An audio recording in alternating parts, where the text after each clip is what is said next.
నమస్తే, welcome to my channel Gayatri Pavan speaks. రూపయవ్వన సౌందర్యం గుణశీల సమన్వితం విద్యాహీనం నశోభంతే పాలాశ కుసుమం వృధా.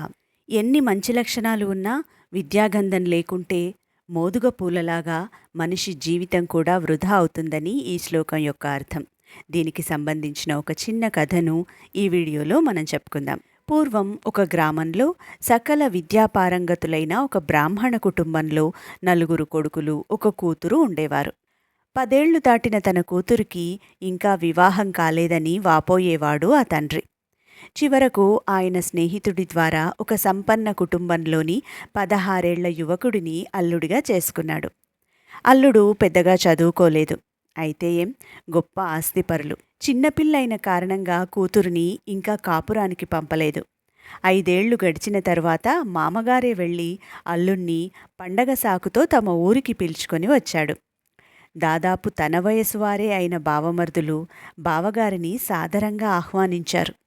అందరికీ పాండిత్య ప్రకర్ష ఉంది కనుక శాస్త్ర చర్చలలో తమ పాండిత్యానికి పదును పెడుతూ కూర్చున్నారు. బావగారు కిం కర్తవ్యం అన్నట్టు కూర్చున్నాడు. భర్త విద్యాగంధం లేనివాడని గ్రహించిన భార్య పాలాశ కుసుమం వృధా అని సరదాగా ఆట పట్టించింది. తనను తన భార్యనే అందరి ముందు అవమానించిందనే ఆవేశంతో అపార్థం చేసుకుని అప్పటికి ఏమీ అనకపోయినా ఎలాగైనా తాను కూడా సంస్కృత విద్యలో ఆరితేరాలని ఆ రాత్రికి రాత్రే అత్తగారిల్లు విడిచి వెళ్ళిపోయాడు అల్లుడు. కథ కంచికి వెళ్ళినట్టు ఇతడు కూడా విద్యార్జన కోసం కాశీకి బయలుదేరాడు. అక్కడ సర్వశాస్త్రములు తెలిసిన ఒక గురువుగారి అభయం కోరి కాళ్ళు పట్టుకొని వదలలేదు. శిష్యుడి ఉద్దేశం గమనించిన గురువుగారు అతడిని పైకి లేపి, శుభం నాయనా, నూతి దగ్గరకు వెళ్ళి స్నానం చేసిరా, భోజనం చేద్దువుగాని అన్నాడు. పెరటి గుమ్మం పొట్టిగా ఉన్న కారణంగా వస్తూ వెళుతూ గుమ్మాన్ని తలకు తగిలించుకునేవాడు. బాగా నొప్పి కలిగేది. అమ్మా అబ్బా అని అంటూ ఉండేవాడు, కానీ చదువు ధ్యాసలో ఇవన్నీ పట్టించుకునేవాడు కాదు. అయితే గురువుగారు మాత్రం ఇదంతా గమనిస్తూ ఉండేవారు. అతనికి వంటల్లో ఆముదం వేసి పెట్టమని భార్యకు చెప్పాడు గురువుగారు. చదువు ధ్యాస ముందు ఏమీ తెలిసేది కాదు. అలా ఎంతో నిష్ఠతో రోజులో 15 గంటలు చదువుకు వెచ్చించి గీర్వాణాంధ్ర భాషలు, తర్క వ్యాకరణ న్యాయ మీమాంసాది షట్ శాస్త్రాలు క్షుణ్ణంగా 5 ఏళ్లలో పూర్తి చేసేశాడు. ఒకరోజు యథాప్రకారం పెరట్లోకి వెళ్తుంటే గుమ్మం తగిలింది. వెంటనే వెనుతిరిగి, గురువుగారు, ద్వారబంధం చిన్నగా ఉండి కొట్టుకుంటుంది, మార్పించండి అన్నాడు. స్నానం చేసి వచ్చి భోజనం చేస్తూ, వంటల్లో కొంచెం ఆముదం వాసన వేస్తుంది అన్నాడు. దీంతో ఆ దంపతులు నవ్వుకున్నారు. నాయనా, నీ చదువు అయిపోయింది, ఇక నువ్వు ఇంటికి పోవచ్చు అన్నారు గురువుగారు. గురువు దగ్గర సెలవు తీసుకొని చక్కగా భార్య ఉన్న గ్రామానికే వచ్చి అక్కడే ఒక అతిథి గృహంలో బస చేశాడు. గ్రామానికి ఎవరో పండితుడు వచ్చాడని కర్ణాకర్ణీగా విన్న బావమరుదులు చూడడానికి వెళ్లారు. విద్యతో వెలిగిపోతున్న అతడి వర్చస్సు వాళ్లను కదలనివ్వలేదు. అతడి వినయం, గుణసంపద కట్టిపడేసింది. ఇంత చిన్న వయసులో ఇంతటి పాండిత్యమా అని వారు ఆశ్చర్యపోయారు. అతిథిని తమ ఇంటికి భోజనానికి ఆహ్వానించారు. అయితే 5 ఏళ్ల నుండి చూడని కారణంగా తమ బావగారిని గుర్తించలేదు.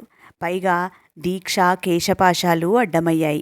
కానీ ఇతడు వాళ్లను గుర్తుపట్టి ఆతిథ్యానికి ఒప్పుకున్నాడు.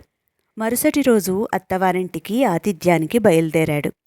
ఇంతకాలం రాని అల్లుడు తప్పక ఆత్మహత్య చేసుకుని ఉంటాడని నమ్మిన గ్రామస్తులు వాళ్లను బలవంతంగా ఒప్పించి అతడికి ఉత్తరక్రియలు చేయించి భార్యకు శిరోముండనం కూడా చేయించారు.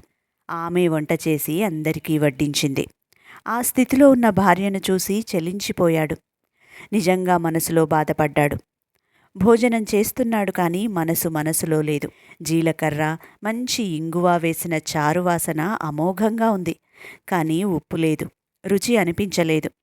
5 ఏళ్ల క్రితం భార్య అన్నమాట గుర్తొచ్చి అప్పుడు ఎగతాళి చేసిందనుకున్నాడు. కానీ ఉన్నమాటే అనిందని, తానెవరో భార్యకు తెలియజెప్పాలని ఒక శ్లోకాన్ని వదిలాడు. చారు చారు సమాయుక్తం హింగుజీలక మిశ్రితం కించిల్లవన శూన్యంచ పాలాశ కుసుమం వృధా అంటూ గుర్తుపట్టిందా లేదా అని భార్య వైపు చూశాడు. ఆమె అతడిని బాగా గమనించి గుర్తించింది. ఒరేయ్ మీ బావగారు రా అని తెగ సిగ్గుపడిపోయి తలపైన కొంగు సర్దుకుంటూ వంటింట్లోకి పరుగెత్తుకెళ్ళింది.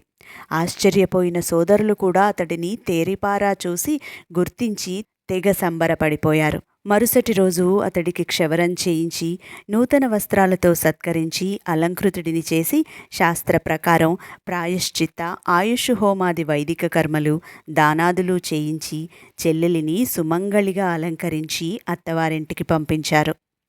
ఎవ్వరైనా సరే నిష్ఠతో ఏకాగ్రతతో చదువు మీద ధ్యాసతో చదివితే ఏ శాస్త్రాన్నైనా నేర్చుకోవచ్చు. వీడియో నచ్చితే తప్పకుండా లైక్ చేయండి, షేర్ చేయండి, సబ్స్క్రైబ్ చేయడం మర్చిపోకండి. గాయత్రి పవన్ స్పీక్స్. జై శ్రీరామ్.